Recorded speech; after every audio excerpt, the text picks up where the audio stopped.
Russia, India, China రిక్ అంటారు ఆర్ఐసి ఈ ఫోరంను తిరిగి యాక్టివేట్ చేయడానికి ప్రయత్నాలు జరుగుతున్నాయి.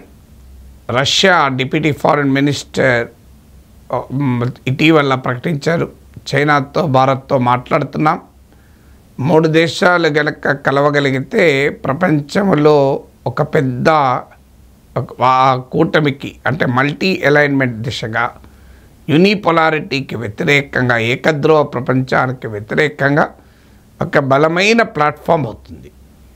చాలా కాలంగా ఈ రష్యా, ఇండియా, చైనా అనేటువంటి కాన్సెప్ట్ వస్తుంది. వాస్తవంగా దీని ప్రమాదాన్ని గుర్తించే అమెరికా ఇండియాను క్వాడ్లోకి ఆహ్వానించింది. చైనాతో మనకున్నటువంటి డిస్ప్యూట్స్ వల్ల ఇండియా కూడా క్వాడ్లో చేరేది. భారతదేశము చైనాల మధ్య విభేదాల వల్ల ఈ రష్యా, ఇండియా, చైనా అనే ఫోరం కాస్త బలహీనపడింది. వాస్తవానికి ఇది కూటమి కాదు, ఇది ఓన్లీ కన్సల్టేటివ్ ప్లాట్ఫామ్ మాత్రమే. అంటే రష్యా, ఇండియా, చైనా దేశాల అధినేతలు, దేశాలకు సంబంధించిన ప్రతినిధులు కూర్చొని అంతర్జాతీయ అంశాలపైన, ప్రాంతీయ అంశాలపైన, బౌత్ గ్లోబల్ అండ్ రీజనల్ ఇష్యూస్ పైన అభిప్రాయాలు పంచుకుంటారు. సో ఇది ఇట్స్ నాట్ లైక్ ఎనీ ఒక ఫ్రంట్ లాగా, ఒక కూటమి లాగా కాదు.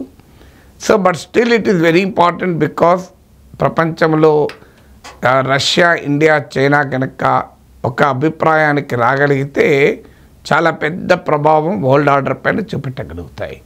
వాస్తవానికి పాండమిక్ వల్ల ఈ ఫోరం పని కాస్త ఆగిపోయింది. ఆ తర్వాత గల్వాన్ వ్యాలీలో ఇండియా, చైనా మధ్య జరిగిన ఘర్షణ తర్వాత మన భారత్, చైనా సంబంధాలు స్తంభించిపోయాయి. యాంటీ చైనా సెంటిమెంట్ ఇండియాలో బలంగా పెరిగింది. అలాంటి పరిస్థితుల్లో ఇక రష్యా, ఇండియా, చైనా అనే వేదిక అనే ప్రశ్నే ఉత్పన్నం కాదు. కానీ ఇటీవల కాలంలో నరేంద్ర మోడీ ప్రభుత్వం చైనాతో సంబంధాలు మెరుగుపరుచుకోవటానికి నిర్దిష్టంగా ప్రయత్నాలు మొదలుపెట్టింది. మీకు బడ్జెట్లో ఎకనామిక్ సర్వేలో చైనా నుంచి FDI ఆకర్షించాలి అంటూ మొదలైంది. సో ఒకప్పుడు గల్వాన్ వ్యాలీ ఘటన తర్వాత బాయ్కాట్ చైనా అన్న నినాదాన్ని ఇచ్చినటువంటి పరివారమే ఇవాళ చైనాతో సంబంధాల గురించి ప్రస్తావన చేస్తున్నారు. మీకు ఎకనామిక్ సర్వేలో పెద్ద ఎత్తున చైనాతో ఫారిన్ డైరెక్ట్ ఇన్వెస్ట్మెంట్ గురించి మాట్లాడారు. ఆ తర్వాత షాంఘై కోఆపరేషన్ ఆర్గనైజేషన్ సమిట్కు రాజ్నాథ్ సింగ్ చైనా వెళ్ళారు. తాజాగా SCO ఫారిన్ మినిస్టర్స్ మీటింగ్కు జయశంకర్ వెళ్ళాడు. చైనా ఫారిన్ మినిస్టర్తో, రష్యా ఫారిన్ మినిస్టర్తో కూడా సమావేశమయ్యారు. వాస్తవంగా గల్వాన్ వ్యాలీలో జరిగిన ఇన్సిడెంట్ తర్వాత ఇటీవల 2 దేశాలు బార్డర్లో కూడా కొంత నార్మలైజేషన్కు ప్రయత్నాలు మొదలయ్యాయి. ఇరు దేశాలకు కూడా తాము మోహరించిన సైన్యాలను వెనక్కు తీసుకున్నారు. సడన్గా భారత్ పాక్ సంబంధాలలో వచ్చిన సమస్యలు ఇండియా, చైనా రిలేషన్స్పై కూడా రిఫ్లెక్షన్ చూపాయి. ఎందుకంటే చైనా, పాకిస్తాన్ మిలిటరీ నెక్సెస్ వల్ల సాధారణంగా ఇండియా, చైనా రిలేషన్స్పై కూడా దాని నెగిటివ్ ఎఫెక్ట్ పడింది. సో ఇప్పుడు భారతదేశం ముందున్న ప్రయత్నం కూడా ఏంటంటే అమెరికా నాయకత్వంలోని క్వాడ్లో మనం చైనాకు వ్యతిరేకంగా కలిసాం. ఎందుకంటే అక్కడ కన్వర్జెన్స్ ఆఫ్ స్ట్రాటజిక్ ఇంట్రెస్ట్ ఉన్నాయి. చైనాను కంటైన్ చేయడం అమెరికా లక్ష్యం. చైనాతో పోటీ పడుతోంది, చైనాతో ఘర్షణ ఉన్న దేశం భారతదేశం. కానీ అమెరికా రిలయబుల్ పార్ట్నర్ కాదు అని అర్థమైపోయింది. ఎందుకంటే ఇండియా పాక్ టెన్షన్స్లో అమెరికా చాలా డూబియస్ రోల్ ప్లే చేసింది. మీకు ఐ లవ్ పాకిస్తాన్ అంటూ ట్రంప్ అన్న మాటలు కానీ, ఇండియాను పాకిస్తాన్ను కలిపి ఐఫనేట్ చేసి మాట్లాడిన తీరు కానీ, మా అసీం మునీర్కి ఇచ్చిన అపూర్వ గౌరవం కానీ, ఇవన్నీ కూడా ట్రంప్ వైఖరిని మనకు బయటపెట్టాయి. అందువల్ల US పాకిస్తాన్ నెక్సెస్ బలంగా ఉంది. అలాంటప్పుడు భారత్తో సంబంధాలు పెట్టుకుని ఒకవైపు పాకిస్తాన్తో కూడా సంబంధాలు పెట్టుకుంటుంది అమెరికా. మరి మనమెందుకు అమెరికాతో సంబంధాలు, చైనాతో సంబంధాలు ఏకకాలంలో నడపకూడదు అనే ప్రశ్న ఉత్పన్నమైంది. ఇక్కడ ఆల్రెడీ అమెరికాతో, రష్యాతో మనకు అదే రకమైన సంబంధాలు ఉన్నాయి. ఇండియా ఫారెన్ పాలసీకి ఉన్న ప్రిన్సిపల్ ఏంటంటే ఒక దేశంతో సంబంధాలు మరో దేశంతో సంబంధాలతో లింక్ లేదు. సో మల్టీ అలైన్మెంట్ అంటారు దీన్ని. అంటే ఏదో ఒక్క దేశంతోనే అలైన్ అయి ఉండము, వివిధ దేశాలతో వివిధ రకాల వ్యూహాత్మకమైన అలియన్సెస్ ఉంటాయి. ఇప్పుడు ఉదాహరణకు చైనాకు వ్యతిరేకంగా క్వాడ్లో చేరాం, కానీ రష్యాకు వ్యతిరేకంగా అమెరికా విధానాలని మనం యాక్సెప్ట్ చేయడం లేదు. అందువల్ల ఆయా సందర్భాలను బట్టి మన స్ట్రాటజిక్ ఇంట్రెస్ట్లను బట్టి ఫారిన్ పాలసీలో యాక్షన్ తీసుకుంటారు. సో అందువల్ల America is not a reliable ally అనేది అర్థమైంది. ఎందుకంటే పాకిస్తాన్తో ఘర్షణలోనే మనతో లేకపోతే ఇక చైనాతో నిజంగానే రియల్ టైంలో ఘర్షణ వస్తే, కాన్ఫ్రంటేషన్ వస్తే అమెరికా ఇండియాకు అండగా ఉంటుంది అనే క్వశ్చనే ఉత్పన్నం కాదు. ఆల్రెడీ ట్రంప్ రష్యా ఉక్రెయిన్ వార్లో అనుసరిస్తున్న వైఖరి మనం చూస్తున్నాం. ఎలా ఉక్రెయిన్ నుంచి వసూలు చేస్తున్నాడు, ముక్కు పిండి వసూలు చేస్తున్నాడు అంటారే. సో మినరల్ డీల్ కుదుర్చుకున్నాడు, మీ ఖనిజ సంపద అంతా ఇచ్చేయాలి అంటున్నాడు. మిలిటరీగా ఇప్పటి వరకు ఇచ్చిన సపోర్ట్కు మొత్తం బిల్లులు చెల్లించండి అంటున్నారు.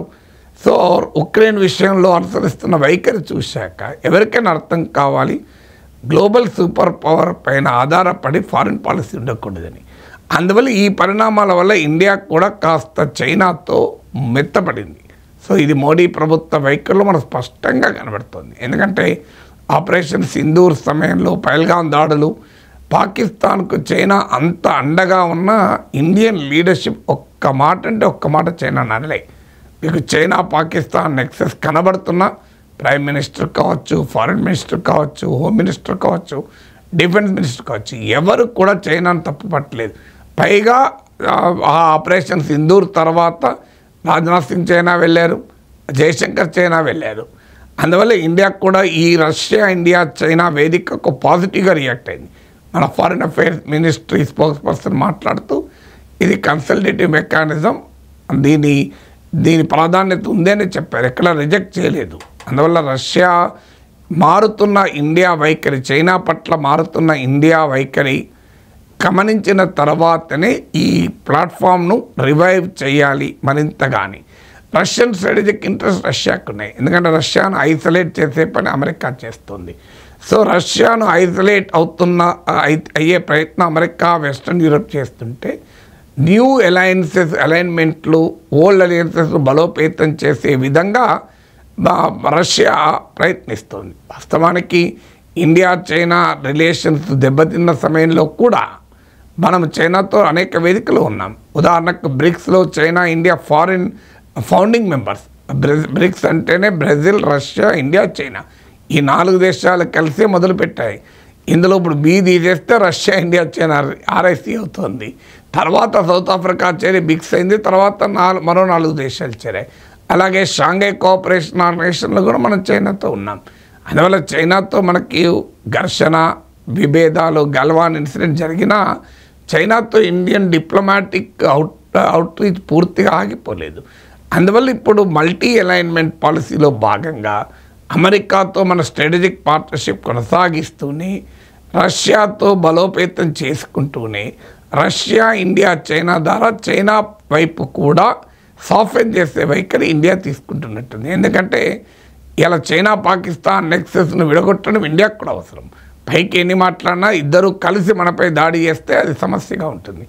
అందువల్ల ఈ ఇటీవల ఆపరేషన్ సింధూర్ సమయంలో మనకు అర్థమైంది, చైనా పెద్ద ఎత్తున పాకిస్తాన్కు అనుకూలంగా ఇచ్చిన మిలిటరీ సపోర్ట్ కీలకమైంది. అందువల్ల మనం ఫ్యూచర్ కాన్ఫ్రంటేషన్లు చూసినా పాకిస్తాన్ ఐసోలేట్ చేయాలి అంటే మన అమెరికాతో పార్ట్నర్షిప్ సరిపోదని తేలిపోయింది. అందువల్ల చైనా పాకిస్తాన్ నెక్సెస్ను వ్యూహాత్మకంగా బద్దలు కొట్టాలి. ఎందుకంటే పాకిస్తాన్ అదే పనిచేస్తుంది కదా, ఒకవైపు చైనాతో, మరోవైపు అమెరికాతో ఏకకాలంలో రిలేషన్స్ మెయింటైన్ చేస్తుంది. ఒకవైపు అమెరికాతో, మరోవైపు రష్యాతో ఏకకాలంలో రిలేషన్ మెయింటైన్ చేస్తుంది. ఇప్పుడు అమెరికా చైనాకు మధ్య ఇన్ని ఘర్షణలు ఉన్న సమయంలో పాకిస్తాన్ 2 వైపులా ఉంటుంది. ఒకవైపు అమెరికాతో ఉంటుంది, మరోవైపు ఇరాన్కు మద్దతుగా ఉంటుంది. So America Iran, America China, America రష్యాల మధ్య పాకిస్తాన్ డిప్లొమాటిక్గా వ్యవహరించగలుగుతుంటే ఇండియా ఎందుకు వ్యవహరించకూడదు? Why should India keep all its eggs in American basket అనే స్ట్రాటజిక్ థింకింగ్ డామినేట్ చేయడం మొదలు పెడుతుంది. అందువల్ల ఆ కాంటెక్స్ట్లో రష్యా చేస్తున్న ప్రయత్నాలకు సిగ్నిఫికెన్స్ వచ్చింది.